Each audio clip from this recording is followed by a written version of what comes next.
성경 말씀 보겠습니다. 신명기 15장 12절부터 18절. 신명기 15장 12절부터 18절 한 절씩 교독합니다. 내 동족 히브리 남자나 히브리 여자가 네게 팔렸다 하자. 만일 6해 동안 너를 섬겼거든 7째 해에 너는 그를 놓아 자유롭게 할 것이요. 그를 놓아 자유하게 할 때에는 빈손으로 가게 하지 말고 내 양 무리 중에서와 타작 마당에서와 포도주 틀에서 그에게 후히 줄지니 곧 내 하나님 여호와께서 네게 복을 주신 대로 그들에게 줄지니라. 너는 애굽 땅에서 종되었던 것 같아 내 하나님 여호와께서 너를 속량하셨음을 기억하라. 그것으로 말미암아 내가 오늘 이같이 네게 명령하노라. 종이 만일 너와 내 집을 사랑함으로 너와 동거하기를 좋게 여겨 네게 향하여 내가 주인을 떠나지 아니하겠노라 하거든 송곳을 가져다가 그의 귀를 문에 듣고 들으라. 그리하면 그가 영구히 내 종이 되리라. 내 여종에게도 그같이 할지니라. 같이 그가 6해 동안에 품꾼의 싹스에 배나 받을 만큼 너를 섬겼은즉 너는 그를 놓아 자유하게 하기를 어렵게 하지 말라. 그리하면 내 하나님 여호와께서 내 범사에 내게 복을 주시리라. 아멘. 오늘 본문은 히브리인으로 종이 된 사람을 어떻게 대할 것인가를 가르쳐 주신 규례입니다. 동시에 하나님의 백성이 사람을 대하는 자세를 가르쳐 준 말씀이기도 합니다. 12절 같이 보시죠. 내 동족 히브리 남자나 히브리 여자가 네게 팔렸다 하자. 만일 6해 동안 너를 섬겼거든 7째 해에 너는 그를 놓아 자유롭게 할 것이요. 같은 동족이 가나안 때문에 종이 되어 너에게 팔려와서 6년간 너를 섬겼거든 7년째 되는 해에는 그를 놓아줘서 자유롭게 살게 해주라는 것입니다. 그런데 그 종이었던 사람을 놓아줄 때 내 양무리 중에서와 타작마당에서와 포도주 틀에서 그에게 후히 줄지니라고 해서 그냥 몸만 내보내는 것이 아니라 그 사람이 독립된 삶을 살 수 있도록 후히 줘서 내보내라 이렇게 말씀했습니다. 고대 사회에서 종은 주인의 재산입니다.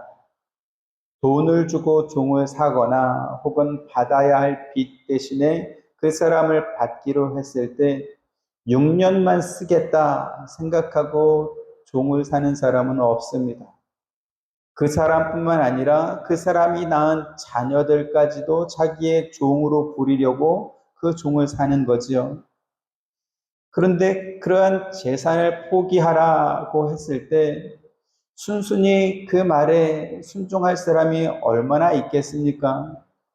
하지만 하나님께서는 7년째 면제년과 안식년이 되면 너에게 빚진 자가 있다면 빚을 면제해주고 종이 있거든 그를 자유롭게 놓아주라고 명령합니다. 하나님께서 주신 이 규례는 재산을 포기해야 하는 사람에게 너무나 가혹해 보이기도 합니다. 또 일방적인 손해를 감내하라고 강요하는 것처럼 보이기도 합니다. 그래서 하나님께서 어떤 의도로 이 명령을 주셨으며 그리고 이스라엘 백성은 왜 이 명령을 지켜야 하는지 그 분명한 의미를 우리가 알아야 하는 것이죠. 12절 말씀을 다시 보시면 내 동족이라고 했습니다.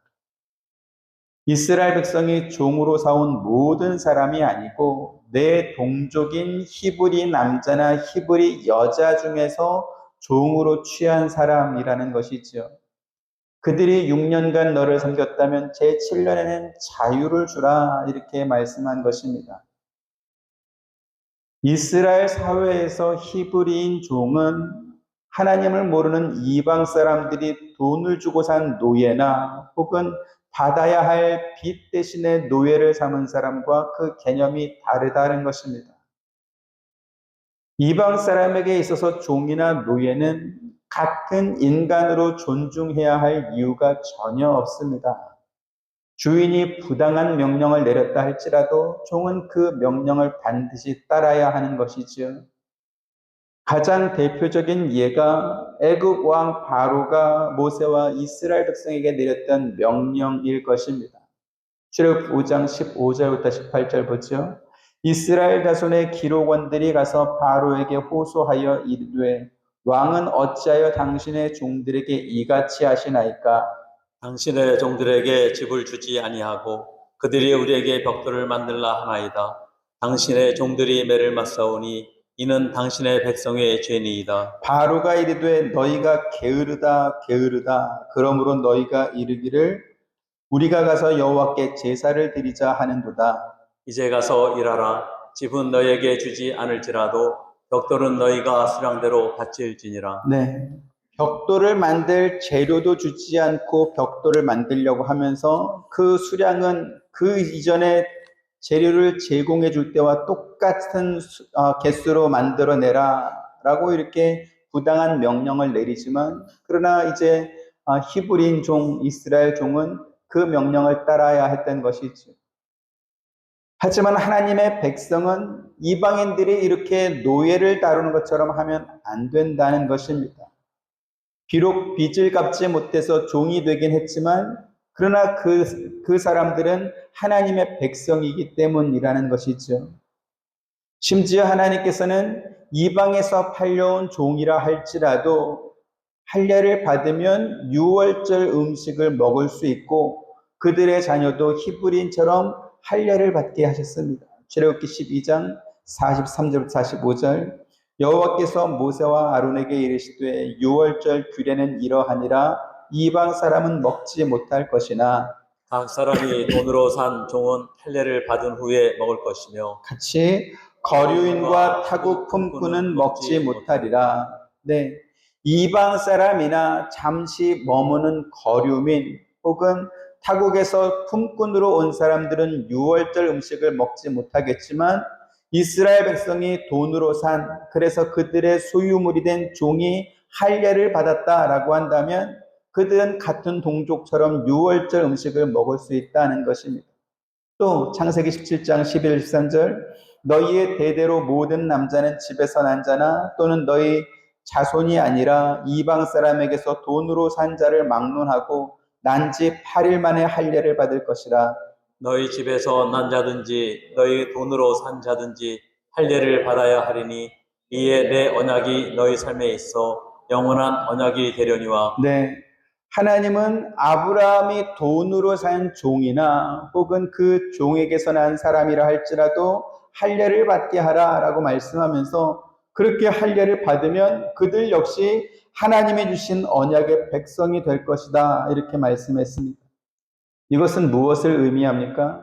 하나님의 나라는 세상에서 정한 신분에 따라서 사람의 우열을 나누고 지배자와 피지배자가 결정되는 것이 아니라는 것이죠. 같은 이유로 야고보 사도는 교회에서 사람을 어떻게 대해야 하는지 그것을 또 가르쳐 주었습니다. 야고보서 2장 1절부터 5절. 내 형제들아, 영광의 주 곧 우리 주 예수 그리스도에 대한 믿음을 너희가 가졌으니 사람을 차별하여 대하지 말라. 만일 너희 회당에 금가락지를 끼고 아름다운 옷을 입은 사람이 들어오고 또 남루한 옷을 입은 가난한 사람이 들어올 때에 너희가 아름다운 옷을 입은 자를 눈여겨보고 말하되 여기 좋은 자리에 앉으소서 하고 또 가난한 자에게 말하되 너는 거기 서 있든지 내 발등상 아래에 앉으라 하면 너희끼리 서로 차별하며 약한 생각으로 판단하는 자가 되는 것이 아니냐. 같이 내 사랑하는 형제들아 들을지어다. 하나님이 세상에서 가난한 자를 택하사 믿음에 부유하게 하시고 또 자기를 사랑하는 자들에게 약속하신 나라를 상속으로 받게 하지 아니하셨느냐. 네. 히브리인이 빚을 져서 종이 된 사람이든지 혹은 타국에서 돈을 주고 사온 종이든지 하나님께서 통치하는 나라에 들어왔다면 그는 하나님의 백성이 된 것과 같습니다. 대신 조건이 있지요. 하나님이 정하신 할례를 받은 사람, 신약시대에는 예수 믿고 세례를 받은 사람은 그가 누구라도 하나님의 백성이 되었습니다. 하나님의 백성이 되었다는 것은 또 자기를 사랑한 자들에게 약속하신 나라를 상속으로 받게 한 그리스도 안에서 하나님의 상속자가 되었다라는 뜻이지요. 그래서 동족 중에서 스스로 종이 된 사람이든 돈 주고 사온 이방인 중이든 그가 할례를 받고 하나님의 언약에 들어왔다면 같은 형제로 여기라고 말한 것입니다. 그래서 하나님의 언약에 포함된 한 형제인 종에게는 그 집에서 6년간 일하고 7년째 안식년이 되면 그를 풀어줘서 자유롭게 하라고 명령하신 것입니다.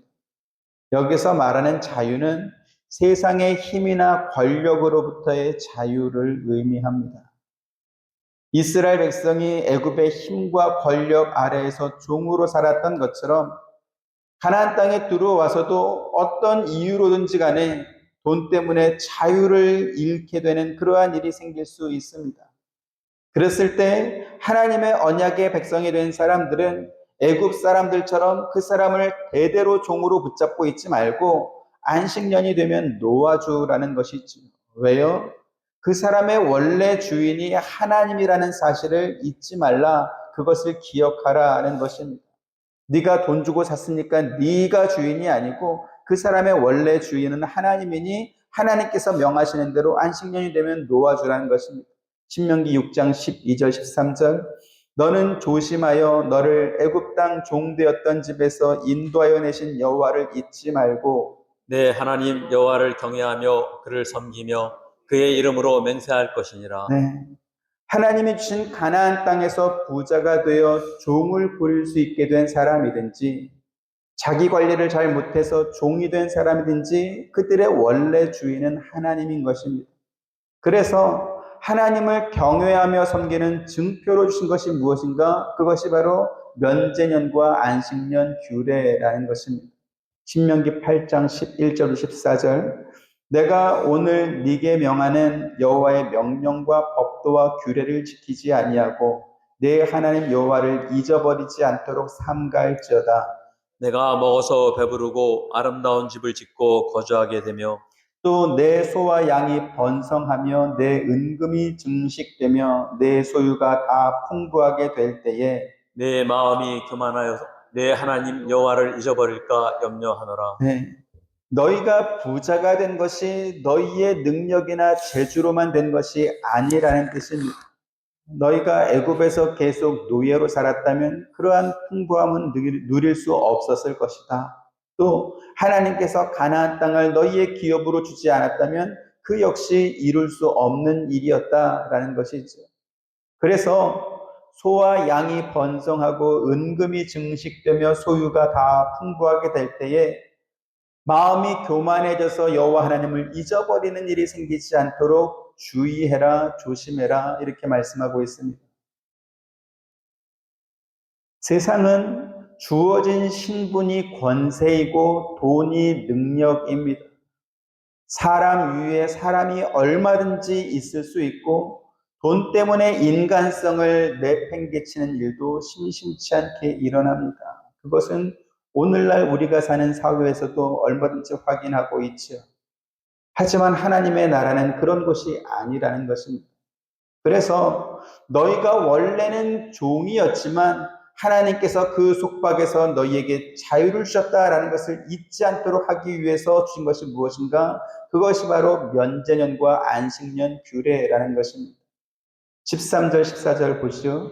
그를 놓아 자유롭게 할 때에는 빈손으로 가게 하지 말고 내 양 무리 중에서와 타작 마당에서와 포도주틀에서 그에게 후히 주지니 네, 종을 놓아줄 때 빈손으로 가게 하지 말고 그에게 후히 주어서 보내라고 했습니다. 그래야 하는 1차적인 이유, 첫째 이유는 무엇인가? 만약에 종을 놓아줄 때 빈손으로 가게 하면 당장 먹고 살 방법이 없기 때문에 또 다른 사람의 종으로 들어가게 되지 않겠습니까? 그래서 주인이 소유한 양무리 중에서나 타작마당에서나 또 포도주 틀에 이르기까지 훈련한 종이 생활하기에 어려움이 없도록 후히 줘서 보내라. 네 손에서 떠나서 너는 풀어주는데 먹고 살 길이 없어가지고 그 다음날 다른 사람의 종이 돼서 들어간다면 풀어준 의미가 없지 않겠습니까? 물론 그렇게 후히 줘서 보냈더라도 그 사람이 분별력 없이 삶으로 인해서 또다시 누군가의 종이 될 수 있을 것입니다. 하지만 그럴지라도 종을 놓아주는 그 사람은 후히 줘서 내보내야 된다는 것입니다. 그렇게 해야 되는 이유가 무엇입니까? 다시 14절 뒷부분 또 봅니다. 시작. 곧 내 하나님 여호와께서 내게 복을 주신 대로 그에게 줄지니라. 네, 하나님께서 너에게 복을 주셨으니 네가 받은 그 복을 네가 풀어주는 종에게 나누어 주라는 것입니다. 하나님께서 풀어주는 종에게 후하게 주라고 말씀하신 또 다른 이유, 두 번째 이유가 있습니다. 18절 같이 봅니다. 시작. 그가 6해 동안에 품꾼의 싹을 배나 받을 만큼 너를 섬겼은즉 너는 그를 놓아 자유하게 하기를 어렵게 여기지 말라. 그리하면 내 하나님 여호와께서 내 범사에 내게 복을 주시리라. 네. 안식년에 풀어주는 종이 6해 동안에 품꾼의 싹새 배나 받을 만큼 너를 섬겼은즉 이라고 말했습니다. 지금 이 말씀은 풀어줘야 되는 그 종이 품꾼으로 일하는 사람보다 배나 많은 이득을 주인에게 남겨주었다, 그러한 뜻이 아닙니다. 그 종이 품꾼보다 배나 많은 일을 했다라는 뜻입니다. 품꾼은 자기를 고용한 주인이 요구한 일을 정해진 시간만큼 일할 뿐이지 자기가 맡은 그 일을 함으로 인해서 주인이 얼마나 많은 이득을 남겼는지는 상관하지 않습니다. 이득을 남길 수도 있고 그렇지 않을 수도 있겠죠. 정해진 시간 일하고 그냥 가면 끝입니다. 하지만 주인의 집에서 일하는 종은 다르다는 것이죠. 종은 정해진 시간만 일하는 것이 아니고 늦은 밤이든 혹은 꼭두 새벽이든 주인이 지시하면 그 일을 해야 되는 것입니다. 그래서 받아야 될 일당으로 계산하면 품꾼보다 그 종이 배나 많은 일을 했으니 그 사람을 놓아줄 때 아깝게 여기지 말라는 것입니다. 하지만 그것보다 더 큰 세 번째 유익이 있다고 했습니다. 그게 뭡니까? 그리하면 내 하나님 여호와께서 내 범사에 내게 복을 주시리라 라고 해서 안식년에 종을 풀어주면, 조건 없이 풀어주면 하나님께서 그가 하는 범사에 복을 주겠다라고 말씀한 것입니다. 그런데요, 하나님께서 이스라엘 백성에 이렇게 면전과 안식년 규례를 지켰을 때 너희에게 복을 주겠다라는 이 약속을 이번 한 번만 한 것이 아닙니다. 6절 말씀 같이 보죠. 시작. 내 하나님 여호와께서 내게 허락하신 대로 내게 복을 주시리니 네가 여러 나라에 구워줄지라도 너는 굳이 아니하겠고 네가 여러 나라를 통치할지라도 너는 통치를 당하지 아니하리라. 개인의 재산이 얼마나 많으면 한 나라도 아니고 여러 나라에 구워줄 게 있겠습니까? 이거는 상상할 수 없는 것입니다. 또 그 구워준 금액이 얼마나 많았으면 여러 나라를 통치하고 영향력을 끼치겠습니까? 그러니까 우리 보통 인간이 상상할 수 없고 생각할 수 없는 그러한 복을 하나님이 주신다는 것입니다. 10절 또 보죠.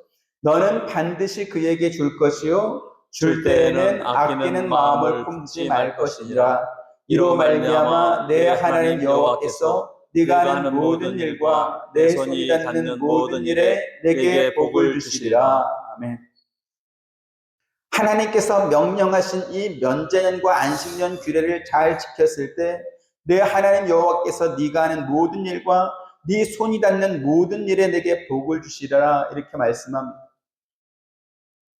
안식년에 풀어줘야 될 종을 풀어주지 않아서 얻을 수 있는 유익과 하나님께서 네가 하는 모든 일에 복을 주셔서 또 네 손이 닿는 모든 일에 복을 주셔서 얻을 수 있는 유익 가운데 어떤 게 더 클 것 같냐 한번 생각해 보라, 이런 말씀입니다. 오늘 18절에도 그리하면 내 하나님 여호와께서 내 범사에 내게 복을 주시리라 라고 했습니다. 근데 이 말씀은 14장 마지막 부분에서도 똑같이 약속하고 있습니다. 신명기 14장 28절 29절 매 3년 끝에 그 해 소산의 10분의 1을 다 내어 내 성읍에 저축하여 너희 중에 분깃이나 기업이 없는 레위인과 내 성 중에 거류하는 객과 및 고아와 과부들이 와서 먹고 배부르게 하라. 그리하면 네 하나님 여호와께서 내 손으로 하는 범사에 내게 복을 주시리라. 아멘. 지금 이 말씀은 빚진 자에게 대한 면제년 규례나 혹은 6년간 종으로 일한 사람을 안식년에 풀어주는 그 규례가 아니고요.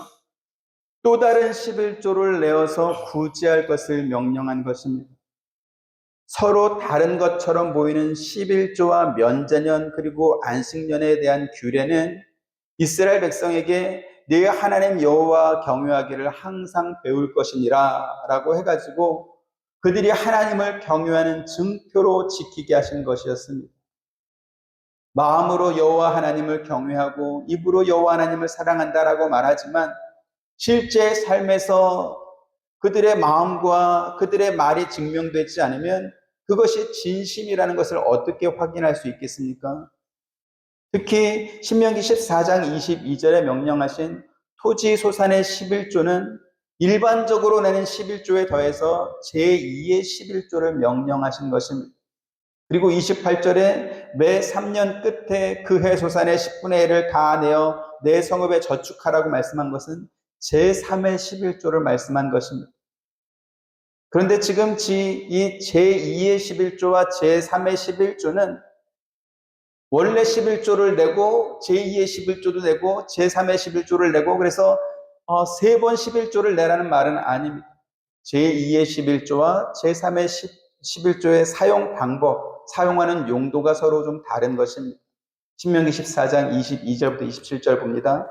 너는 마땅히 매년 토지 소산의 11조를 드릴 것이며 내 하나님 여호와 곧 여호와께서 그의 이름을 두시려고 택하신 곳에서 내 곡식과 포도주와 기름의 11조를 먹으며 또 내 소와 알의 처음 난 것을 먹고 내 하나님 여호와를 경외하기를 항상 배울 것이니라. 그러나 내 하나님 여호와께서 자기의 이름을 두시려고 택하신 곳이 내게서 너무 멀고 행로가 어려워서 내 하나님 여호와께서 그 풍부히 준 것을 가지고 갈 수 없거든 그것을 돈으로 바꾸어 그 돈을 쌓아 가지고 내 하나님 여호와께서 택하신 곳으로 가서 내 마음에 원하는 모든 것을 그 돈으로 사되 소나 양이나 포도주나 독주 등 내 마음에 원하는 모든 것을 구하고 거기 내 하나님 여호와 앞에서 너와 내 권속이 함께 먹고 즐거워할 것이며 내 성읍에 거주하는 레위인은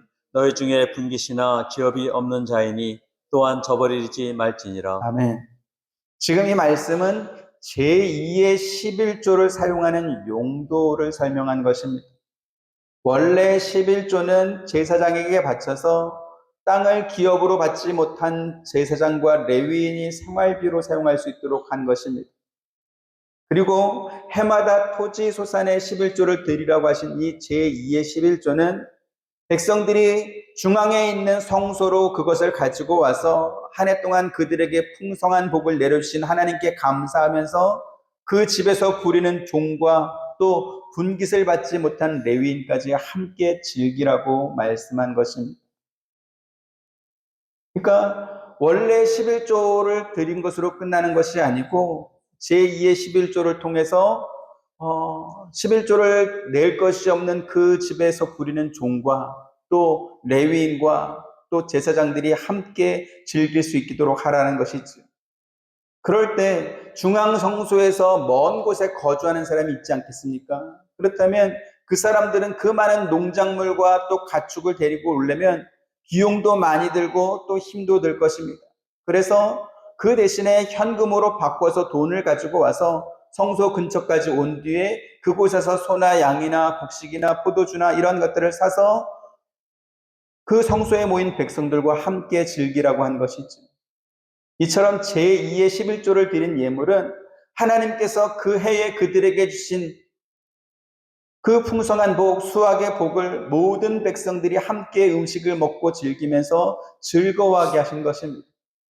그에 비해서 안식년 후에 매 3년과 6년, 그러니까 3년마다 드리는 이 11조는 구제비로 사용하라고 했습니다.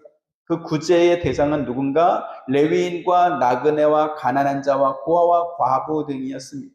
신명기 26장 12절 같이 봅니다. 시작. 셋째 해 곧 11조를 드리는 해에 내 모든 소산의 11조 내기를 마친 후에 그것을 레위인과 객과 고아와 과부에게 주어 내 성읍 안에서 먹고 배부르게 하라. 네. 이렇게 보면 이스라엘 백성이 내야 될 11조가 너무 많아 보입니다. 이러한 소득의 11조를 내야 하고 토지 소산의 11조와 가축의 첫 새끼를 하나님께 바치는 제2의 11조도 드려야 합니다.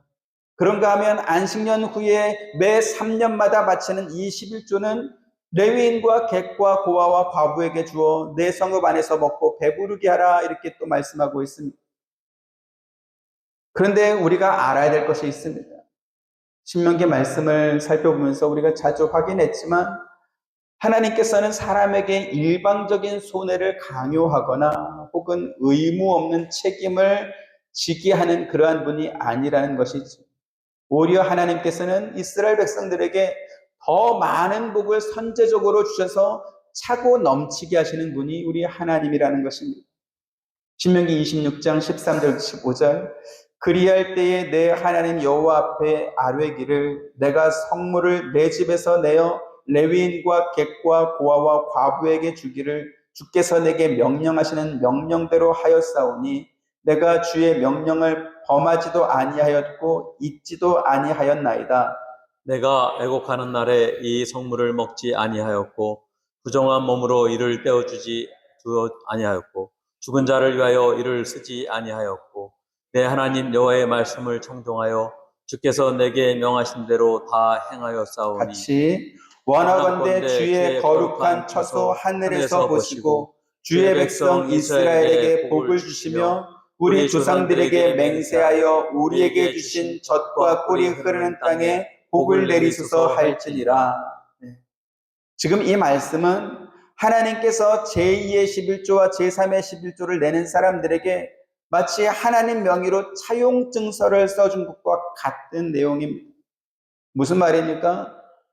하나님께서 명하신 대로 제2와 제3의 11조를 내가 바쳐서 내가 원하는 곳에 사용하지 않고 레위인과 객과 고아와 과부 등에게 주었으니 그리고 하나님께서 그것을 하늘에서 보셨으니 이제 우리 조상에게 하나님께서 약속하신 그 복을 내려달라고 요구할 수 있다.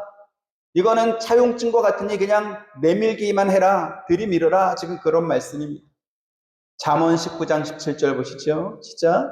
가난한 자를 불쌍히 여기는 것은 여호와께 구워드리는 것이니 그의 선행을 그에게 갚아주시리라. 네. 지혜의 왕이었던 솔로몬은 누구보다 이와 같은 경험이 많았던 것으로 보입니다.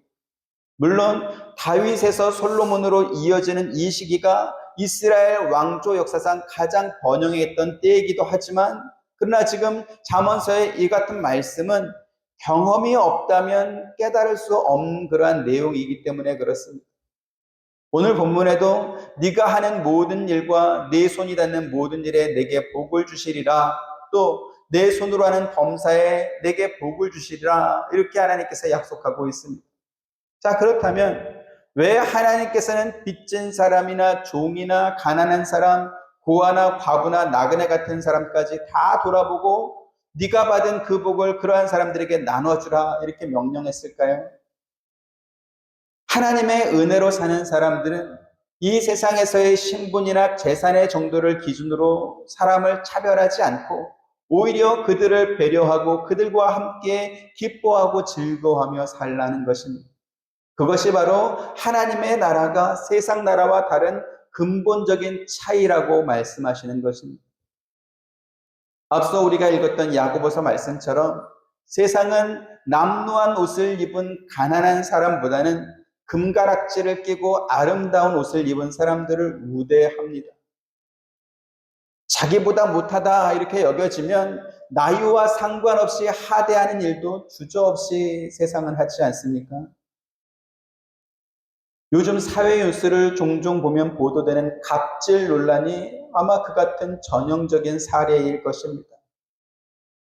사업하면서 손님을 왕처럼 여기고 서비스하는 것은 그 사업을 경영하는 사람이 지녀야 될 마음 자세입니다.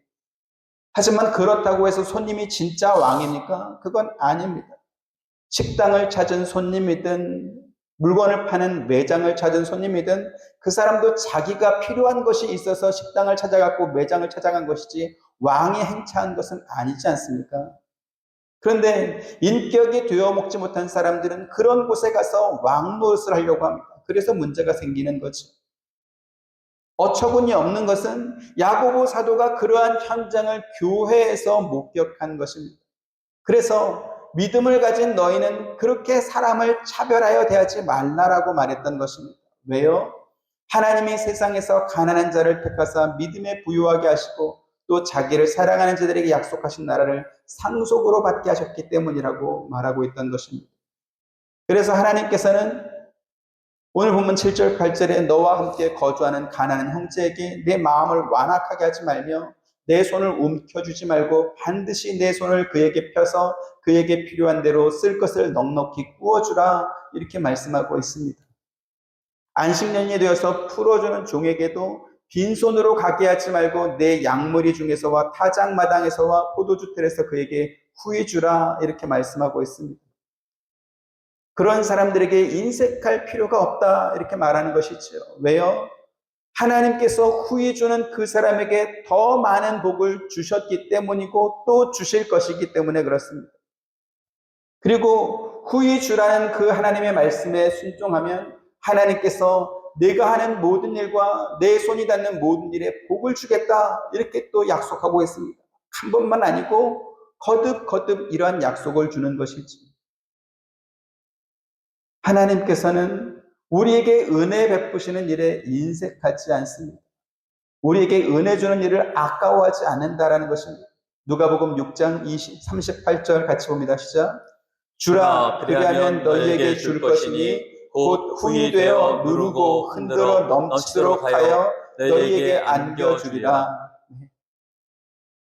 지금 이 말씀은 시장에서 야바위 하는 사람들이 돈 넣고 돈 먹게 이러면서 사람들을 미혹해서 끌어모은 뒤에 그들의 눈을 속이고 돈을 따가는 그러한 말씀이 아닙니다. 너희에게 누르고 흔들어 넘치도록 복을 안겨주시는 하나님이 어떤 분인지 너희가 제대로 알고 믿으라는 그러한 말씀인 것이죠. 아브라함을 부르시고 그를 당신의 복으로 삼은 하나님께서는 아브라함을 통해서 땅의 모든 족속이 복을 얻게 하시겠다라고 말씀했습니다. 하나님께서 아브라함을 당신의 복을 사람들에게 전달하는 통로로 삼았다라는 것이죠. 하와이 시내를 운전하다 보면 곳곳에 도로를 파헤치고 공사하는 것을 자주 봅니다. 그로 인해서 길이 막히기도 합니다. 가장 많은 그 이유는 뭔가 오래된 상하수도관을 교체하는 공사를 하고 있기 때문에 그렇습니다. 옛날보다 인구도 많아졌고 상하수도를 사용하는 그 물의 양도 많아졌기 때문에 더 크고 또 녹슬지 않는 새로운 관으로 교체 작업을 하는 것입니다. 지금은 그런 일이 없지만 제가 어릴 때만 해도 집에 수돗물에서 녹물이 나올 때가 있었습니다. 그래서 물을 틀어놓고 한참 있어서 녹물이 빠지고 나면 그 뒤에 이제 맑은 물이 나오곤 했습니다. 오래된 수도 파이프가 녹이 슬어서 녹물이 나왔던 것입니다. 만약에 그 원인이 우리 집이 낡아서 생긴 문제라고 한다면 우리 집에서 해결해야 되겠지만 그러나 동네의 모든 수도관이 그렇게 녹슬었다라고 한다면 이제는 전부 다 갈아서 엎어야 되는 것입니다. 하나님께서 아브라함과 또 당신에게 백성에게 주신 약속, 이 말씀이 그런 것입니다. 하나님께서 우리에게 주시는 복은 인색하지 않습니다. 그런데 나를 통해서 전달해야 될 그 복이 내 인색함 때문에 제대로 전달되지 않고 있다라고 하면 하나님이 어떻게 하시겠습니까? 가장 간단한 것은 관을 교체하면 됩니다. 잘 전달할 새 것으로 바꿔버리면 끝나는 것이죠. 그래서 본문 13, 14절에 그를 놓아 자유롭게 할 때는 빈손으로 가게 하지 말고 내 양무리 중에서와 타작마당에서와 포도주 틀에서 그에게 후히 줄지니 곧 내 하나님 여호와께서 내게 복을 주신 대로 그에게 줄지니라 이렇게 말씀하고 있습니다. 이 말씀을 꼭 기억하시길 바랍니다. 하나님께서는 네가 가진 것을 그에게 주라 이렇게 말씀하지 않았습니다. 내 하나님 여호와께서 내게 복을 주신 대로 그에게 줄지니라. 무슨 말입니까? 하나님께서 그 사람에게 줄 복을 너를 통해서 주기로 하셨으니 너는 그 전달자의 역할을 잘 해라. 전달해주면서 아까워하지 말고 인색하지 말라라는 그런 것입니다. 사도행전 20장 35절 보죠. 시작. 범사에 여러분에게 모본을 보여준 나와 같이 수고하여 약한 사람들을 돕고 또 주 예수께서 친히 말씀하신 바 주는 것이 받는 것보다 복이 있다 하심을 기억하여야 할지니라. 아멘. 예수님께서 주는 것이 받는 것보다 복이 있다라고 말씀했다고 했습니다. 만약에 여러분들이 누군가에게 뭔가를 줄 수 있다면 그것이 복인 줄 믿습니다. 성경이 우리에게 가르쳐주는 건 뭡니까? 너그러운 마음씨를 가져라, 혹은 가난하고 불쌍한 사람들에게 긍휼을 베풀어라, 이러한 윤리 도덕적 차원의 말씀이 아니라는 것입니다. 우리와 함께 거주하는 가난하고 어려운 사람을 외면하지 말고 손을 펴서 그들을 도와주는 것을 통해서 우리가 여호와 하나님을 경외하고 섬긴다라는 증거로 삼겠다라는 것입니다. 그래서 하나님께서 저와 여러분을 당신의 복이 필요한 사람들에게 그것을 전달해주는 복의 통로로 삼으셨다는 사실을 여러분 기억하시길 바랍니다. 하나님은 당신의 자녀와 백성이 인색하게 살기를 원하지 않습니다. 하나님 자신이 인색하지 않기 때문이기도 하지만 믿는 자들뿐만 아니라 믿지 않는 자들에게도 일반 계시의 복을 풍성하게 주신 분이 바로 하나님 아니겠습니까? 그래서 우리는 전달자이다. 하나님께서 우리를 통해서 복을 전달해 주길 원한다라는 것을 우리가 알아야 될 것입니다. 두 번째로 살펴보려고 하는 것은 안식년이 되어 자유인으로 풀려날 기회가 생겼지만 그러나 그 집을 떠나지 않고 계속 종으로 남기를 원하는 그러한 사람들에 대한 규례입니다. 16, 17절 보시죠. 종이 만일 너와 내 집을 사랑함으로 너와 동거하기를 좋게 여겨 내게 향하여 내가 주인을 떠나지 아니하겠노라 하거든 송곳을 가져다가 그의 길을 문에 대고 뚫으라. 그리하면 그가 영원히 내 종이 되리라. 내 여종에게도 그같이 할지니라. 네. 이 말씀에 대한 보다 자세한 설명이 출애굽기 21장에 기록되어 있습니다. 출애굽기 21장 2절부터 6절. 네가 히브리 종을 사면 그는 6해 동안 섬길 것이요 7째 해에는 몸값을 물지 않고 나가 자유인이 될 것이며 만일 그가 단신으로 왔으면 단신으로 나갈 것이요 장가들었으면 그의 아내도 그와 함께 나가려니와 만일 상전이 그에게 아내를 주어 그의 아내가 아들이나 딸을 낳았으면 그의 아내와 그의 자식들은 상전에게 속할 것이요 그는 단신으로 나갈 것이로되 만일 종이 분명히 말하기를 내가 상전과 내 처자를 사랑하니 나가서 자인이 되지 않겠노라 하면 같이 상전이 그를 데리고 재판장에게로 갈 것이요 또 그를 문이나 문설주 앞으로 데리고 가서 그것에다가 송곳으로 그의 귀를 뚫을 것이라. 그는 종신토록 그 상전을 섬기리라. 네, 안식년이 돼서 종을 내어주는 상황이 생겼을 때 세 가지 사례가 있을 수 있다는 것이죠. 첫 번째로 결혼하지 않은 상태로 종이 되었다가 결혼하지 않은 상태로 안식년이 되면 안식년의 자유를 얻을 수 있습니다. 두 번째, 종이 되기 전에 결혼해서 아내가 있는 사람이었다고 한다면 아내는 남편과 함께 지내다가 남편이 자유를 얻었을 때 함께 떠날 수 있습니다. 세 번째로, 총각으로 종이 되었는데 주인이 자기의 여종을 아내로 줘서 그래서 결혼해서 그 6년간 일하는 동안 자식을 얻게 되면 안식년이 되었을 때 그 종은 떠날 수 있지만 그러나 그의 자녀나 그의 아내는 함께 나가지 못한다는 것입니다. 왜 그렇습니까? 그 여자는 원래 주인이었기 때문에 그 종의 여자가 아니고 주인의 여종이었기 때문에 그 소유를 지금 명령한 것입니다. 그래서 자유를 얻을 수 있는 종이 자기 아내와 또 자식들을 사랑해서 혹은 그 주인과 맺은 어떤 그런 관계를 더 귀하게 여겨서 내가 나가지 않고 계속 주인을 섬기겠다 이렇게 말하면 재판장에 가서 정식 절차를 밟은 후에 그의 귀를 뚫는 의식을 치른 후에 영구히 그 사람의 종이 될 수 있다 이렇게 말씀한 것입니다. 신약 시대 사도들이 자기를 가리켜서 예수 그리스도의 종이라고 했을 때 오늘 본문의 이 의식을 의미하는 것으로 성경학자들은 그렇게 해석하고 있습니다. 그리스도와의 관계에서 자발적으로 그리스도의 종이 되기로 결정하고, 그래서 주의 말씀에 기쁨으로 순종하되 죽는 것까지도 두려워하지 않거나 주저하지 않았던 그것이 바로 자발적으로 종이 된 사람의 그러한 규례를 따른 것으로 보는 것입니다.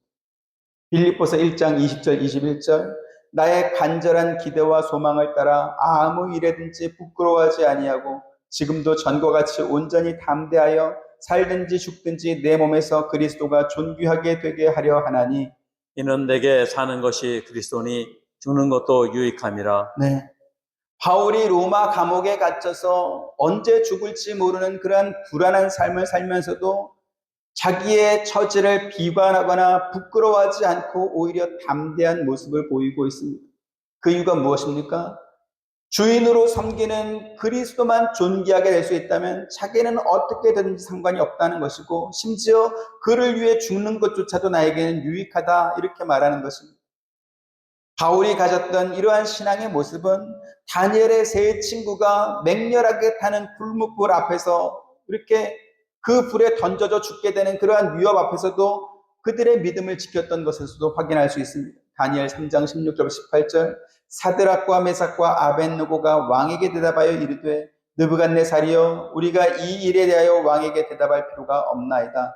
왕이여 우리가 섬기는 하나님이 계신다면 우리를 맹렬히 타는 불 가운데서도 능히 건져내시겠고 왕의 손에서도 건져내시리이다. 같이 그렇게 하지 아니하실지라도 왕이여 우리가 왕의 신들을 섬기지도 아니하고 왕이 세우신 금신상에 절하지도 아니할 줄을 아옵소서. 마지막으로 살펴보려고 하는 것은 면제년과 안식년 그리고 희년을 적용하는 범위입니다. 이스라엘 백성이 면제년과 안식년을 제대로 지켰다라고 한다면 안식년을 7번 지낸 다음에 50년째 희년에 빚을 탕감하거나 풀어줄 종이 없어야 되지 않겠습니까? 그런데 그럼에도 불구하고 희년에 관한 규례를 주셨다는 것은 그때도 빚을 탕감받지 못한 사람이나 혹은 종에서 해방되지 못하고 남아있는 사람이 있다는 뜻 아니겠어요? 그러면 희년까지 남아있는 종이나 빚을 탕감받지 못한 종은, 그 빚을 탕감받지 못한 사람은 누구일까 하는 것입니다. 레위기 25장에 보면 희년에 관한 규례가 나오고 있습니다. 빚을 지거나 종을 붙잡은 개인에게 주신 명령이 아니고 이스라엘 온 나라에 주신 명령이 바로 희년의 규례입니다. 그래서 개인에게 지키라고 주신 안식년이 먼저 찾아오면 안식년에 그 종을 놓아주고, 국가적 회복의 해인 희년이 먼저 찾아오면 희년에 그 종을 놓아주라는 것입니다. 만약에 종을 붙잡았는데 그 다음 해가 희년이다 그러면 그 다음 6년이 찾지 않아서도 그 다음엔 희년에 놓아줘야 되는 것이고, 빚을 줬는데 3년 뒤에 희년이 돌아왔다 그러면 3년만 이자를 받고 혹은 종으로 붙잡고 3년 뒤에는 그 빚을 면제해 줘야 되는 것이죠. 자, 그러면 면제년과 안식년 그리고 희년의 차이는 무엇일까 하는 것입니다. 면제년은 개인이 진 빚에서 놓아주는 것입니다. 안식년은 종으로 붙잡은 사람을 놓아주는 것입니다. 그리고 희년은 원래 있던 공동체의 자리로 회복시켜주는 것이 희년입니다. 그리고 이 규례들은 예수 그리스도께서 이루어주신 구원 사역과 연관해서 면제년과 안식년의 은혜는 우리를 붙잡고 있는 죄와 사망에서 해방된 것을 의미하는 것이고, 희년의 은혜는 하나님께서 우리에게 허락하셨던 원래 관계로 회복되는 것을 의미합니다. 오늘날 우리는 면제년이나 안식년 그리고 희년과 같은 규례를 규범적으로 지키지 않습니다. 하지만 하나님께서 명령하신 그 의미는 우리가 지키며 살아야 되는 것이죠. 이게 무엇입니까?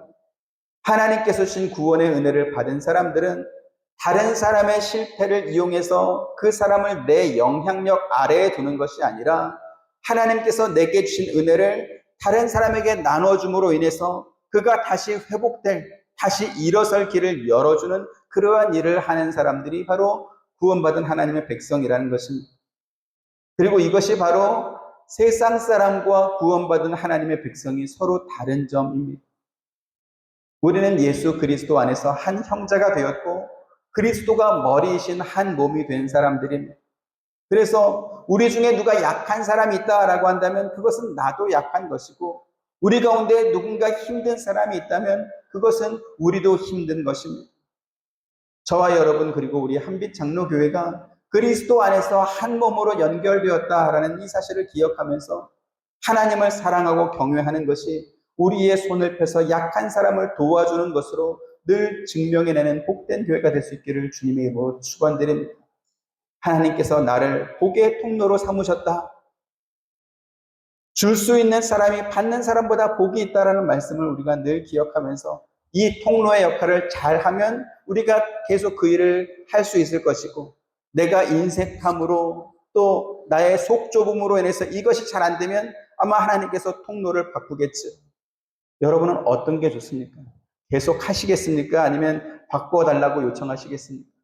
좋은 선택하시기를 주님의 이름으로 축원드립니다. 은혜로우신 아버지 하나님 감사합니다. 우리가 무엇이기에 하나님께서 우리를 사랑하시고 또 우리에게 복과 은혜를 허락하셔서 하나님께서 우리에게 주신 복을 다른 사람에게 나누어 주는, 전달해 주는 그러한 역할을 맡기셨습니까? 또 우리 교회가 무엇이길래 하나님께서 우리 교회에 이 큰 은혜를 허락하셨습니까? 우리가 성경 말씀을 통해서 이 진리를 배웠사오니 그 역할을 잘 감당해 나갈 수 있도록 하시고, 또 그 일을 통해서 우리가 여호와 하나님을 경외하고 섬긴다는 것이 언제나 증명될 수 있는 우리 모든 성도님들과 또 우리 한빛 장로교회가 될 수 있도록 은혜를 더하여 주옵소서. 예수님의 이름으로 기도드립니다. 아멘. 지금은 우리 주 예수 그리스도의 은혜와 하나님의 크신 사랑과 보혜사 성령님의 감화감동 교통하심이 주의 말씀을 듣고 말씀대로 순종하며 살아가길 원하는 사랑하는 모든 성도님들의 머리 위와 가정과 생업과 하시는 모든 일들 가운데 지금부터 영원토록 함께 있기를 축원하옵나이다. 아멘.